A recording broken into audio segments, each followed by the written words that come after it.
دل میں ذوق وصل و یاد یار تک باقی نہیں، دل میں ذوق وصل و یاد یار تک باقی نہیں، آگ اس گھر میں لگی ایسی کہ جو تھا جل گیا۔ ہر چند قاعدہ عام یہ ہے کہ عالم آب و گل کے مجرم عالم ارواح میں سزا پاتے ہیں، لیکن یوں بھی ہوا ہے کہ عالم ارواح کے گناہگار کو دنیا میں بھیج کر سزا دیتے ہیں۔ چنانچہ میں 8 رجب سن 1212 ہجری یعنی 28 دسمبر 1797 عیسوی میں روپکاری کے واسطے یہاں بھیجا گیا۔ 13 برس حوالات میں رہا۔ 9 اگست سن 1810 کو میرے واسطے حکم دوام حبس صادر ہوا۔ دلی شہر کو زندہ مقرر کیا، ایک بیڑی میرے پاؤں میں ڈال دی اور مجھے زندہ میں ڈال دیا۔ فکر نظم و نثر کو مشقت ٹھہرایا۔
کچھ عرصے کے بعد میں جیل خانے میں سے بھاگا۔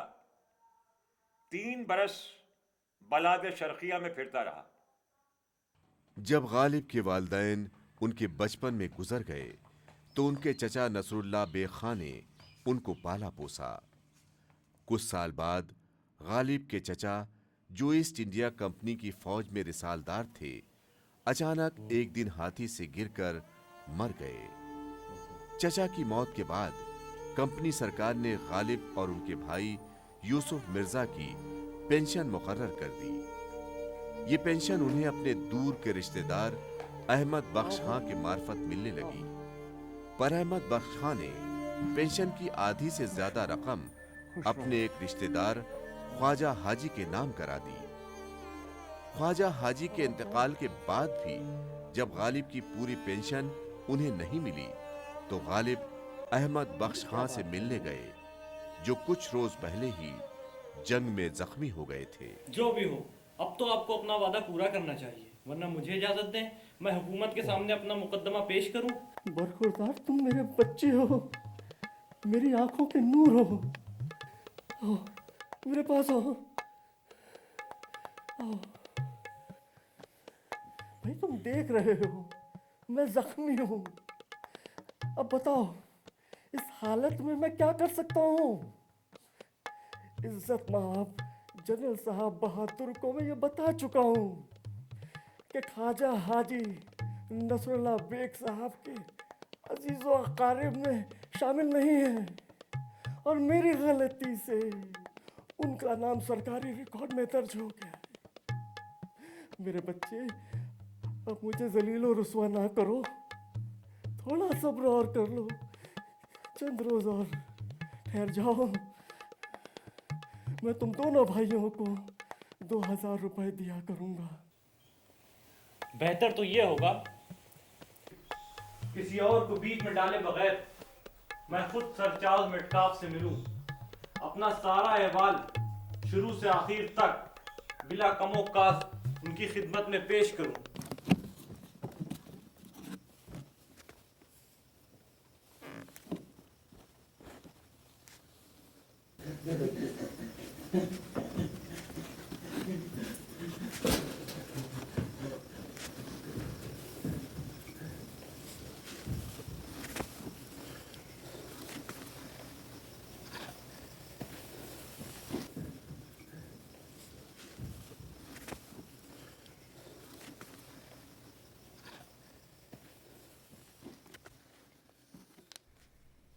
میں بھائی کی علالت اور قرض خواہوں کے سخت تقاضوں کی وجہ سے اذیتناک پریشانی میں مبتلا تھا۔ دلی پہنچ کر اپنے نانا اور والد کے تمام اثاثے جو میرے پاس بچ رہے تھے بیچ ڈالے اور قرض خواہوں سے قرض چکانے کے لیے رابطہ قائم کیا۔ تھوڑا بہت قرض چکایا بھی۔ پھر اپنے بھائی کی دیکھ بھال اور نگہداشت پر 4 آدمی مقرر کیے اور دلی کے نئے گورنر سر چارلز میٹکاف سے ملنے کے غرض سے کانپور کے لیے روانہ ہو گیا۔ جب مسٹر پیرون کمانڈر تھے تو جناب کی طرف سے صوبہ آگرہ کا انتظام و انصرام میرے چچا نصر اللہ بیگ خاں کے پاس تھا۔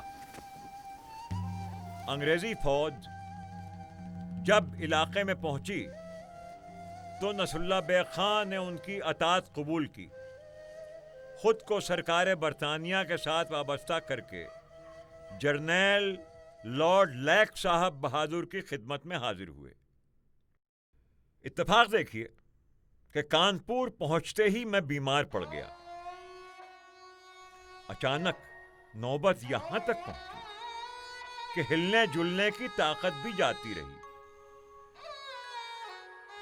چونکہ مجھے اس شہر میں کوئی مناسب طبیب نہیں مل سکا، اس لیے دریا گنگا کو عبور کر کے کرائے کی ایک فینس میں مجھے لکھنؤ کی راہ لینی پڑی۔ میں لکھنؤ میں 5 مہینے اور چند روز صاحب فراش رہا۔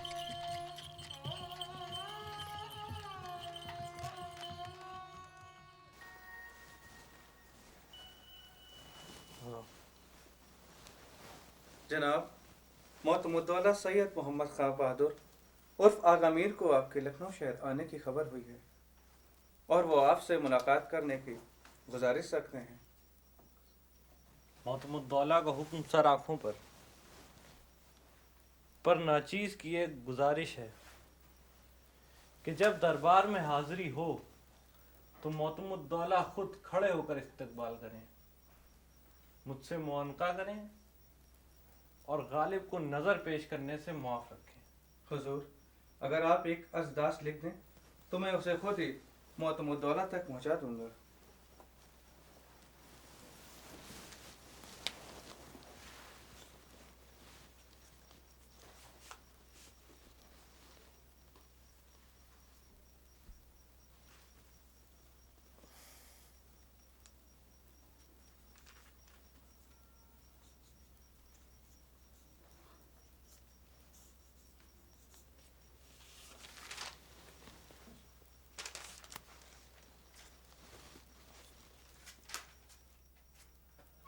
گدا تبا سلطان صورت معتمد الدولہ کو یہ شرائط منظور نہیں تھیں، اس لیے غالب کی ان سے ملاقات نہیں ہو سکی۔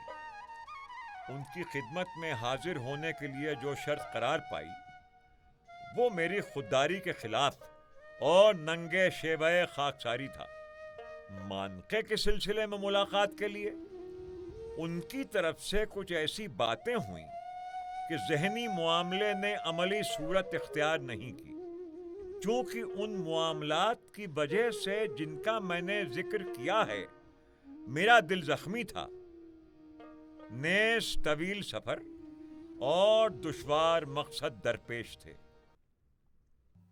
لکھنؤ آنے کا باعث نہیں کھلتا، یعنی ہوس سیر و تماشا سو وہ کم ہے ہم کو، مقطع سلسلہ شوق نہیں ہے یہ شہر، عزم سیر نجف و طوف حرم ہے ہم کو، لائی ہے معتمد الدولہ بہادر کی امید، جادے رہ کشش کاف کرم ہے ہم کو، لیے جاتی ہے کہیں ایک توقع غالب، جادے رہ کشش کاف کرم ہے ہم کو۔ 26 ذی-القعدہ بروز جمعہ اس ستم آباد لکھنؤ سے نکل کر دارالسرور کانپور پہنچا۔ 2-3 مقامات سے گزرتا ہوا آخر کار باندہ پہنچ جاؤں گا، اگر خدا نے چاہا اور موت نے امان دی تو کچھ دن آرام کر کے کلکتے کے لیے روانہ ہو جاؤں گا۔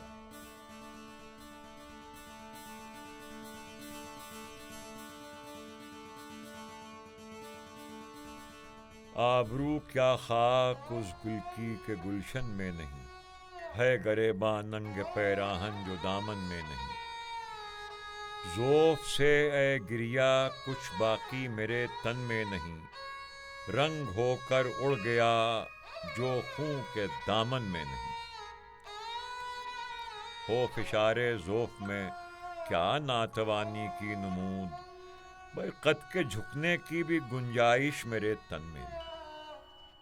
تھی وطن میں شان کیا غالب کے ہو غربت میں قدر، بے تکلف ہوں مشت خس کے گلخن میں نہیں۔ چونکہ میرے اور نواب ذوالفقار علی بہادر کے آبا و اجداد میں دوستانہ مراسم زمانہ قدیم سے چلے آ رہے تھے، اور میرے دل میں نواب صاحب کے لیے بڑی محبت اور لگاؤ تھا، اس لیے میں نے ایسی تدبیریں شروع کیں کہ جس طرح بھی بن پڑے میں بندیل کھنڈ میں باندہ پہنچ جاؤں۔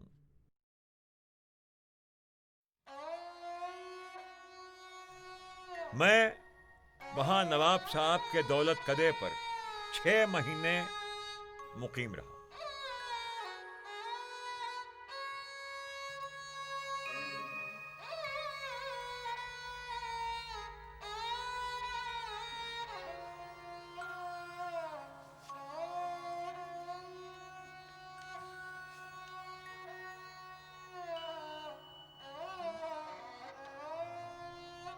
اللہ کے فضل اور نواب صاحب کی توجہ اور تیمارداری کی بدولت مجھے اس خطرناک بیماری سے شفا حاصل ہوئی۔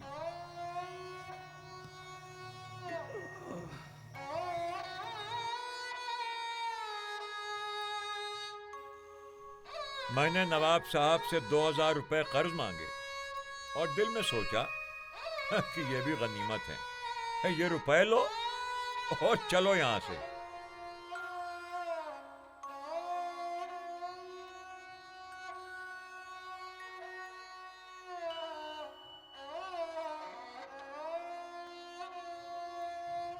ایک چھکڑا جسے اس علاقے میں لڑیا کہتے ہیں، سامان لے جانے کے لیے کرائے پر لیا۔ یہ چھکڑا تو مجھ سے بھی ضعیف اور کمزور نکلا، دن بھر میں 12 کوس مودا سے چلا تارا تک نہ پہنچ سکا۔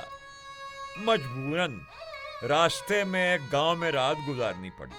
منگل کی آخر شب روانہ ہوا اور دوپہر کو چلا تارا پہنچا، اور چھکڑا رات کا 1 پہر گزرنے ہی پر مجھ تک پہنچا۔ باندے میں آپ کے منصف نے فرمایا تھا کہ نواب صاحب کے نام کا خط چلا تارا کے تھانے دار کو دے دوں۔ میں کاروان سرائے میں بیٹھا لڑیے کا انتظار کر رہا تھا کہ ناگاہ تھانے دار خود وہیں آ گیا۔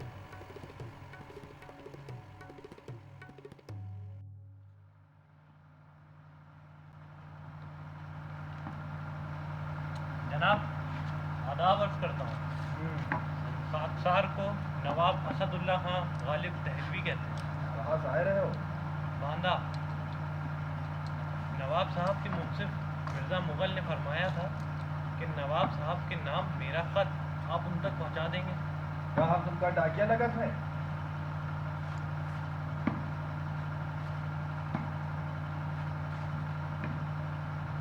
جناب میں باندے کی اور جا رہا ہوں، آپ اپنا خط مجھے ہی دے دیں۔ بلو وہ خط لے کر آیا حضور۔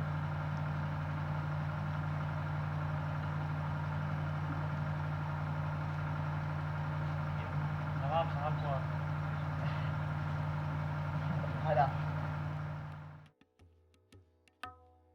چھکڑے اور آسمان دونوں کے ظلم و ستم سے تنگ آ کر میں نے خود کو دریا میں ڈال دیا۔ کشتیبان کہتے ہیں کہ 3 دن میں الہ آباد پہنچ جائیں گے۔ دیکھیے کیا ہوتا ہے۔ آج 4 شنبے ہے، آدھا دن گزر چکا ہے۔